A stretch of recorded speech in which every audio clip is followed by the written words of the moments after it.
자, 일본은 이 정도로 이제 마치도록 하겠습니다. 마치고요.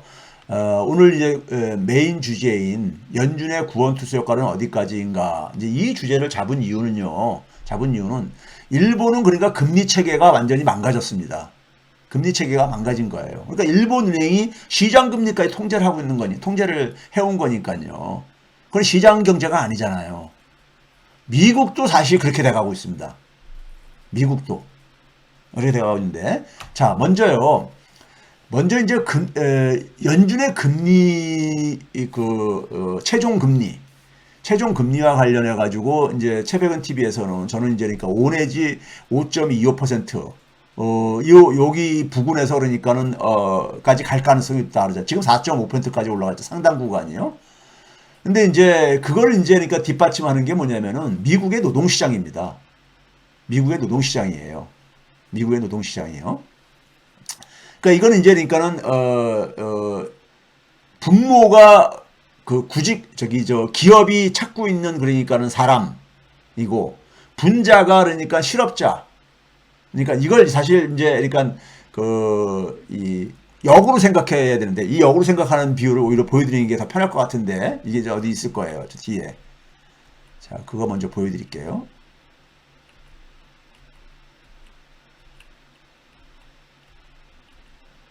자, 이 구인 배수라는 게 있습니다. 이게 뭐냐면은 아까 얘기했듯이 분모가 실업자고 실업자는 그러니까 일자리를 찾는 사람이잖아요. 찾는 사람이고 분자는 기업이 그러니까는 기업이 찾는 사람 숫자입니다. 네? 그게 이제 그러니까는 몇 배 정도 되느냐 보게 되면은 대개 보게 되면은 팬데믹 기간 이전 혹은 2018년 이전까지 보게 되면 1 미만이었잖아요. 2000년부터 쭉 이게 장기 통계인데 보게 되면 1 미만이잖아요. 그러니까 대개 이제 이게 정상이지요. 실업자가 그러니까는 기업이 채용하겠다는 사람보다 더 많은 게 그러니까 이제 이게 정상인 건데요. 그런데 이걸 봐보세요. 지금 이게 지난해부터 구인 배수가 크게 올라가가지고 정점을 찍은 게 지난해 3월 달에요. 2.1배까지 돌파를 했었어요. 2.1배. 그러니까 실업자 한 명당 그 기업이 찾는 사람은 2배 넘게가 있었다 이거예요. 2배 넘게가. 예? 그런데 지금 좀 이제 떨어졌어요. 작년 3월부터 금리를 올리기 시작했잖아요. 떨어졌는데 여전히 뭐냐면 1.9배 정도나 됩니다. 그러니까 역사적으로 지난 2000년 이후에 지난 20년 동안에 가장 높은 이게 유지가 지속되고 있어요. 지속되고 있습니다.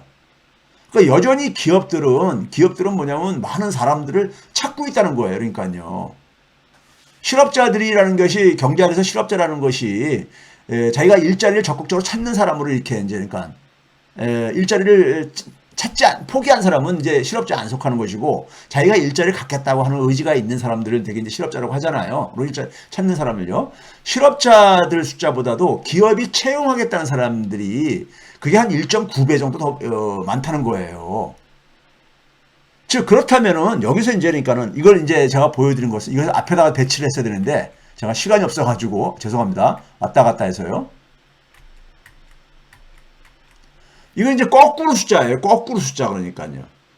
분모가 기업이 찾는 사람이고 분자가 실업자 이 비율인데 이건 거꾸로 이제 보면 되는 것이고요.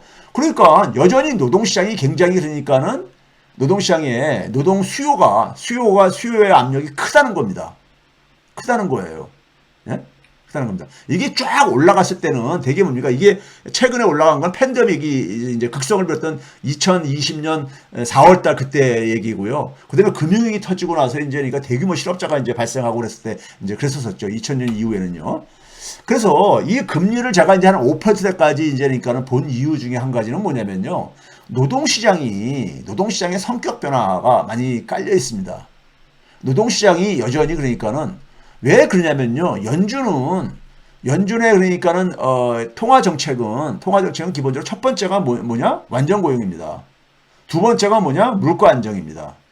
예? 그리고 물론 이제 금융 안정도 추구를 하지만은 통화정책의 목표는 뭐냐면 우리가 듀얼 맨데이트라 해가지고 이중 이제 두 가지 미션이죠. 사명. 연준의 사명이 뭐냐면은 안전 고용과 물가지요. 근데 고용이 여전히 좋다 이거예요. 고용이 지금 뭐 실업률은 완전 저기 고용 수준이잖아요. 그런데도 민간 부분에서는 여전히 그러니까 그 채용하겠다는 게 실업자보다 훨씬 많다 이거예요. 2배 가깝게요. 예? 그렇다면은 연준이 할 일은 뭐가 있습니까? 물가만 그러니까 초점을 맞출 수밖에 없어요. 물가에 초점을 맞출 수밖에 없습니다. 통화정책은요. 적어도 통화정책은. 지금 금리가 통화정책이잖아요.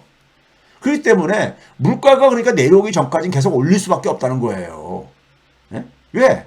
아니 이게 만약에 실업자가 만약에 폭발적으로 증가했으면은 연준이 그러니까 물가가 인플레이션이 높아도 금리를 그러니까 더 이상 올리기 힘들 겁니다. 그런데 고용은 지금 그러니까 적어도 어쨌든 간에 고용은 여전히 그러니까는 굉장히 강하다 이거예요. 예? 강하다. 그러니까 고용은 신경 쓸 필요가 없는 거야. 연준이 그러니까 이 목표 달성하고 있는 거니까요. 사실상. 예? 그러니까 물가만 신경 쓰면 되는 거예요. 예? 그러다 보니까는 미국 경제가 그러니까는 그 침체가 그 깊지 않을 거다 이런 얘기 나온 것도 고용 지표가 이래서 그러는 거예요. 고용 지표가 이렇게 가다 보니까요. 한국은행이 주요 국가에 그러니까는 그 뭐 이렇게 사무소가 이제 나가 있고 그러는데 나가 있는데 뭐 그 얘기는 뭐 왜 나가 있는지는 뭐 하고요. 뉴욕 사무소에서 이제 그러니까는 이제 그러니까 1월 달에 낸 보고서에 최근 미국 경제 상황과 평가 이거 주기적으로 이런 거 이제 보고서를 냅니다. 한국은행 그 사이트에 들어가게 되면은 이거 자료 볼 수 있어요. 여기서 이제 그러니까는 서베이를 했어요. 미국의 이제 12개 투자은행들을 대상으로 해가지고. 그래서 최종 금리를 어느 정도로 가냐 보니까는 5에서 5.25% 전망한다. 제가 그 한 거하고 똑같이.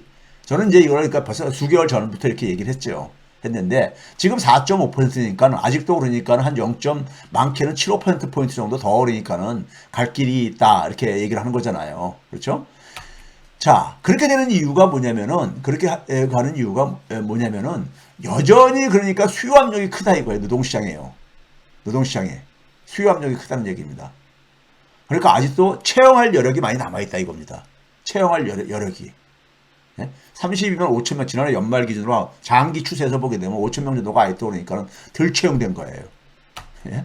자, 이게 이제 미국에 제가 몇 번 보여드렸던 거죠. 미국은 그러니까는 두 가지 고용 통계를 내고 있다.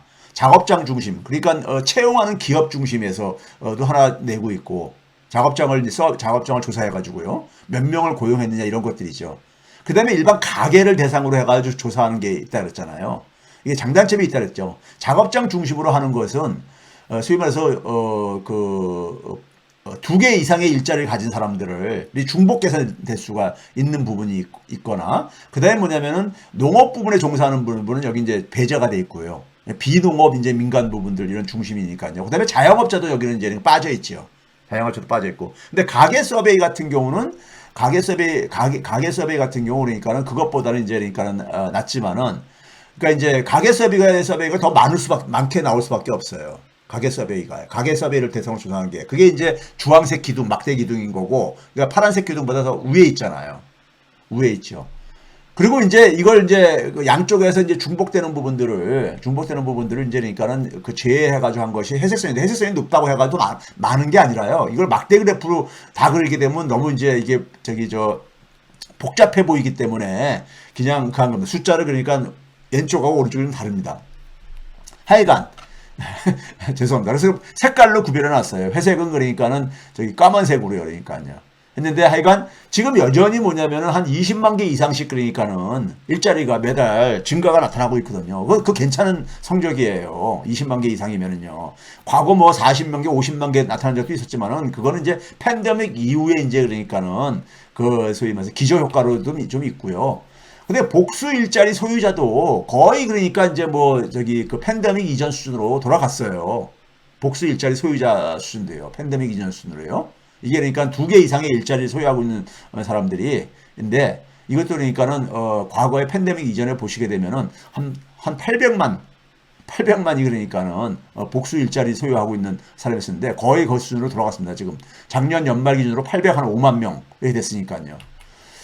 그 다음에 이제 뭐냐면 연령별로 제가 좀 봤어요. 연령별로 보니까는 16세부터 이제 그러니까 미국은 이제 그러니까는 그 고용 통계로 이제 잡고 있거든요. 16세 이상으로요. 우리나라는 이제 우리나라 OECD에서는 15세 이상으로 하고 있는데 미국은 16세 이상으로 이제 가고 있거든요. 우리나라 이제 고등학생 정도 이제 연령이죠.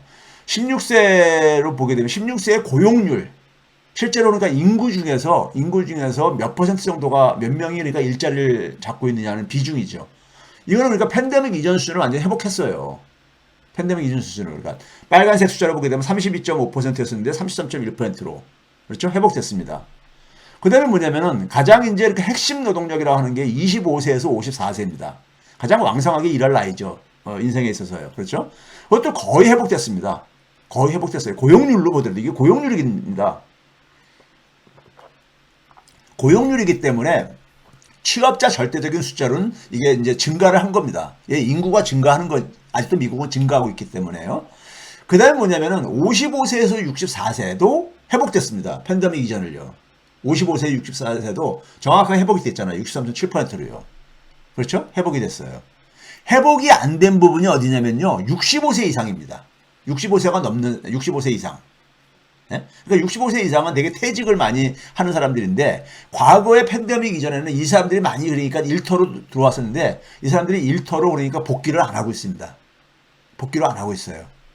네? 복귀를 안 하고 있습니다. 뭐 그 이유는 이제 뭐 이제 팬데믹 이제 충격일 수도 있고 여러 가지가 있는데 하여간 일부가 좀 유일하게 회복이 안 된 게 65세 이상이에요. 나머지 거의 다 회복이 됐어요. 회복이 됐습니다.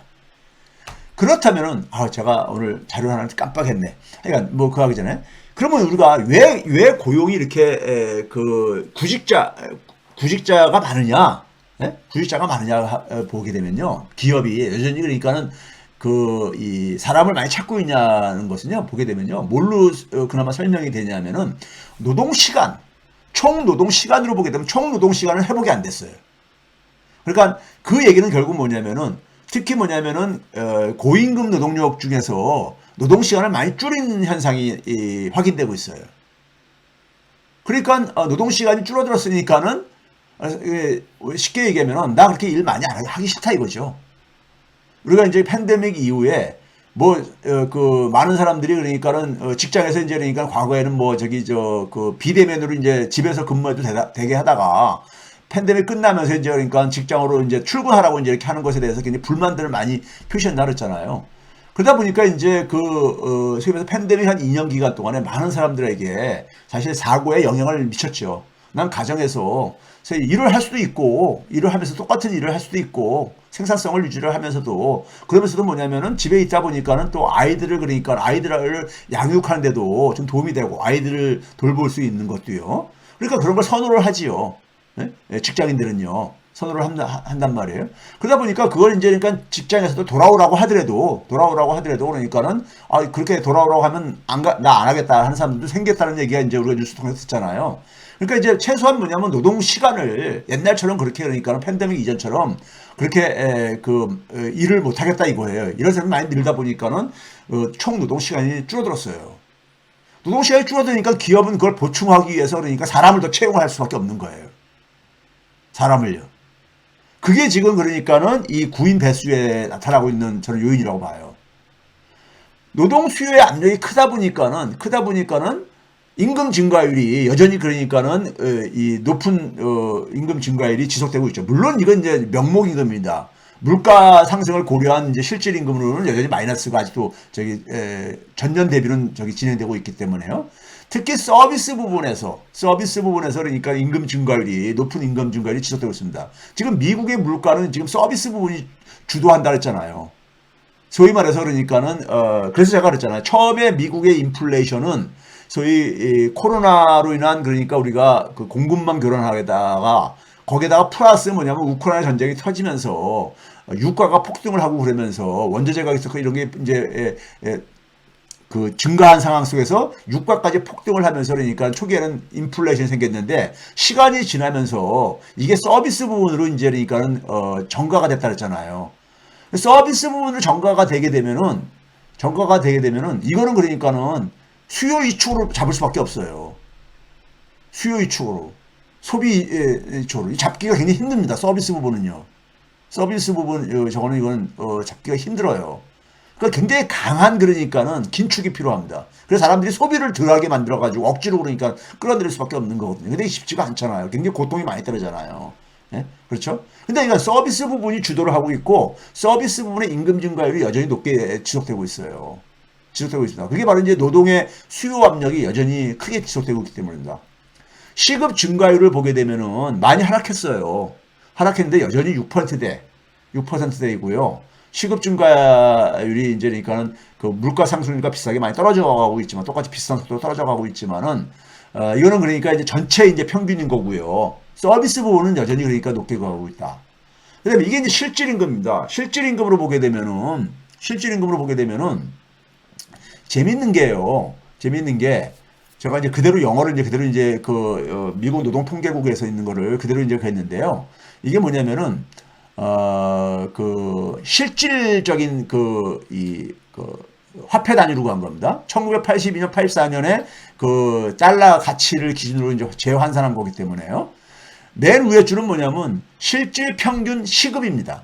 시간당 그러니까는 시간당 실제 수입이 얼마가 되느냐 했을 때 얼마가 되느냐 보게 되면 2021년 12월 달 디셈버 2021은 11달러 20센트였다는 얘기예요. 시간당이요. 11달러 20센트요.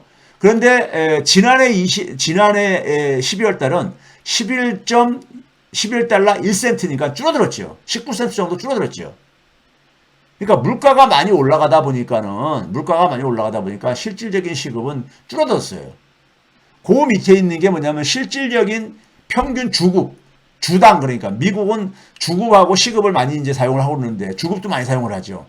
실질적인 주급을 보니까 일주일당 그러니까는 그 급여를 보니까는 2021년 12월 달에는 389달러 83센트였었는데 이게 그러니까 작년 12월 달은 377달러 62센트로 그러니까 약 12달러 정도가 줄어들었잖아요. 여전히 그러니까요. 줄어들었죠. 그래서 이제 보게 되면 맨 밑에 보게 되면은 오버 더 이어 퍼센트 체인지는 마이너스. 여전히 그러니까 실질임금이 작년 동월 대비로는 여전히 그러니까는 마이너스가 실질임금이 마이너스인 겁니다. 물가가 그만큼 많이 올라갔다는 얘기죠. 그만큼 임금이 반영이 안 되고 있다는 얘기죠. 물론 이건 전체 평균입니다. 평균이에요. 그런데 문제는 뭐냐면은 중간에 보게 되면 오버 더 보너스 퍼센트 체인지가 있죠. 이건 뭐냐면 전월 대비, 앞에 달 대비로 보게 되면은 11월 달부터 10월 달까지는 마이너스가 계속 줄어들어 갔었어요. 전월 대비로요. 근데 11월 달부터 감소가 멈췄어요. 감소가. 그러니까 실질임금이 여전히 그러니까는 작년 동월 대비로는 마이너스지만은 그래서 감소해 왔는데 10월 달까지 이게 이제 그러니까는 그 저점을 찍었다는 겁니다. 플러스로 이제 반전을 했으니까요. 시급도 그렇고 주급도 그렇고 다 중간에 보게 되면 제가 그린색 네모 상자로 한 게 0.3, 0.4, 0.6, 0.1 된 게 전월 대비로 그러니까는 계속해서 줄어들어 가다가 11월 달부터 그러니까 이게 이제 그러니까는 멈췄다는 얘기입니다. 멈췄다는 얘기예요.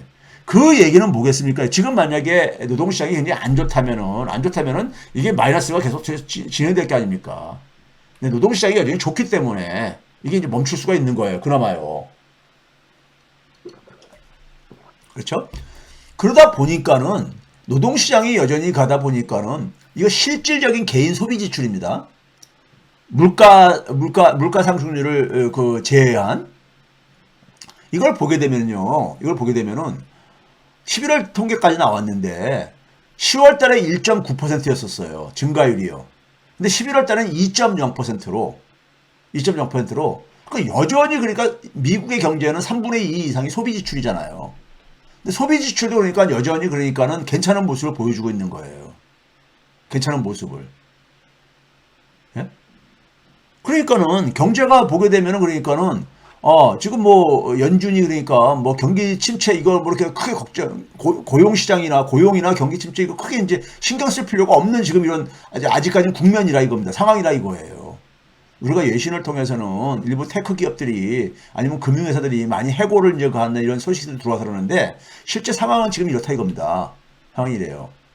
그러다 보니까는 그 소비자 물가 상승률에서 중간 그 물가 이 저기 저 상승률에 있어서 중간 품목이요. 중간 품목의 상승률을 보게 되면은 여전히 그러니까는 한 7% 정도로 7% 정도로 예? 여전히 그러니까 높게 이제 이게 그 지속되고 있어요. 지속되고 있는 이유도 그러니까 소비 지출이 여전히 좋으니까는 이게 더구나 서비스가 많이 차지하고 있다 보니까요. 근데 소비자 물가 상승률의 3분의 1을 차지하는 주거비가 계속해서 아직도 올라가고 있어요. 아직도 올라가고 있습니다. 예?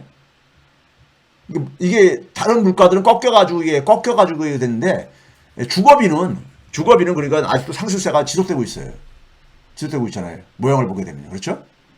그런 점에서 그러니까는 연준은 그러니까는 물가에 초점을 맞출 수밖에 없어요. 네? 물가에 초점을 맞출 수밖에 없습니다. 그러니까 금리 인상은 그러니까 아직 멈출 수가 없는 거예요. 멈출 수가 없는 겁니다. 예? 12월달 소비자 물가 상승률 아니면 뭐 연준이 주로 많이 보는 근원 그러니까는 개인 소비 지출을 제가 이제 9월달에 이렇게 예측한 거하고 비슷한 추세로 지금까지 가고 있잖아요. 12월달 같은 경우는 6.5가 나왔는데 제가 6.4%로 제가 예측을 했었잖아요. 4개월 전에요. 4개월 전에. 근데 제가 이제 1월달에는 다시 반등할 가능성이 있다. 심지어 8%까지 다시 반등할 가능성이 있다. 이런 얘기를 했지요. 아니, 뭐 2월달 뚜껑은 2월 초에 2월 한 중순께 이제 나올 겁니다. 나올 건데 그때 가서 이제 우리가 확인을 해보면 될 것이고요. 그런 점에서 미국은 그러니까 고용 지표가 여전히 그러니까는 나쁘지가 않기 때문에 이게 봐보세요. 구인 배수가 여전히 2배 가깝게 이렇게 높게 이게 지난 20년간의 통계예요. 20년간의 통계인데 지난 20년 중에서 가장 높잖아요. 구인 배수가. 네? 가장 높잖아요. 그러니까 실업자 한 명당 그러니까 일자리가 그러니까 거의 2개가 이렇게 있다는 얘기예요. 네? 2개가 있다는 얘기예요. 그러니까는 연준 입장에서는 고용 같은 거 신경 쓸 필요가 없는 거예요. 지금은요. 실업률도 지금 3%대 아닙니까? 그러니까 완전 고용인 거예요. 네? 그럼 물가에 올인할 수밖에 없는 거예요. 통화 정책은요. 좋든 싫든 간에요. 물가는 여전히 뭐냐면은 여전히 물가는 아직 그 목표치에선 많이 보단 위잖아요. 그러니까 금리가 지금 일부에서는 그러니까 그만 올려라 하는데 그건 본인들 희망사항인 거고요. 본인들 희망사항이고 연준 입장 속에서는 자기의 미션인데 법으로 규정한 그래서 듀얼 맨데이트라고 합니다. 영어로는요. 맨데이트요. 맨데이트가 어떤 의미를 갖고 있습니까? 국민이 그 명령한 거예요. 이건 반드시 수행해야 된다고 하는 거. 네? 미국은 법치 국가다 보니까는 연준이 그러니까 그걸 무시할 수가 없어요. 네? 그래서 물가를 잡는데 그러니까 올인을 할 수가 있는 거예요. 연준은 지금 상황 속에서요. 할 수밖에 없는 거예요. 지금 뭐 고용은 지금 신경 쓸 필요가 없어요. 너무 좋아 지금 수치상으로는요. 네? 아직까지는요. 이거 봐보세요. 연준이 금리를 이제 했을 때 연준 금리라고 하잖아요. 근데 그게 이제 실질적으로 이제 그러니까 시장에서 그러니까 이제 그 작동하는 이제 그러니까 되게 이제 그 은행들이 민간 상업은행들이 그러니까는 연준한테 자금 조달할 때 적용하는 이제 실질적으로 시장에서 적용되는 금리를 실효금리라고 합니다. 실효금리요. effective자를 붙여가지고요. 그게 지금 뭐냐면은 지금 현재 이제 우리가 그 보게 되면 11월 달까지가 4%대까지 있었을 때 12월 달에 그러니까 0.5% 이상에서 4.5잖아요. 지금 상당 구간이요. 여기 11월 달까지 지금 이게 통계이기 때문에 왜냐면 구인 배수가 11월 달까지 통계가 아직 안 나왔어요. 구인율이요. 그래서 11월 달까지 통계입니다. 이게 11월 달까지 할 수가 없었어요. 그러니까 연준의 금리가 4% 상당 구간이 4%. 그러니까 3.75에서 4%일 때 시장에서 그러니까는 그 실효금리가 한 3.78%까지 쭉 올라갔잖아요. 이 주황색 선이요. 3월 달부터 쭉 이렇게 올라가기 시작했잖아요. 아주 그냥 빠르게 올라갔잖아요. 올라갔는데 파란색 기둥이 뭐냐면 아까 했던 구인 배수입니다. 구인 배수요. 구인 배수가 여전히 그러니까 이게 높게 지속되고 있다 보니까는 연준은 그러니까 금리를 올릴 수밖에 없는 거예요. 네? 여기 봐보세요. 그러니까는 작년이나 재작년보다도 2020년이나 2021년보다 오히려 구인 배수가 오히려 더 높잖아요. 지금요. 금리가 날 때보다. 그러니까 고용만을 봐가지고는 금리를 지금 멈춰야 될 이유가 없는 거예요. 예? 금리를 멈춰야 될 이유가 없는 거야. 그러니까 올해는 당분간은 계속해서 인플레이션에 초점을 맞추는 통화 정책이 나올 수밖에 없다는 겁니다. 예? 이거는 이제 뭐냐면은 이 구인 배수하고 연준의 물가 목표치인 이제 그러니까 근원 이제 그러니까는 개인 소비 지출이요. 소비 지출 그 물가 상승률이요. 소위 연준이 중거로 많이 사용하는 근원 PC라고 그러죠. PC를 보게 되면은 그다음에 연준 실효금리하고요. 아까 구인 배수를 우리가 본 거고 이 주황색 선인 거고요. 아니 이 연준 실효금리고요. 실효금리고 그다음에 이제 파란색 기둥이 구인 배수이고 앞에서 봤던 거고 그다음에 이제 회색 기둥이 뭐냐면은 근원 이제 연준이 보는 이제 물가 상승률인데 그게 여전히 뭡니까요? 그게 여전히 굉장히 높게 지속되고 있다는 거예요. 네? 이렇게 이게 수치가 좀 과하게 있는데 하여간 그러다 보니까 이게 이제 그거네요. 이게 이제 그건데 여기 근원 PC를 보게 되면은 11월 달도 나왔죠. 근데 이게 4.7%까지. 그러니까 이게 2% 밑으로 내려와야 되거든요. 2% 밑으로 내려오니까 아직 가야 할 길이 멀지요. 가야 할 길이 먼 거야.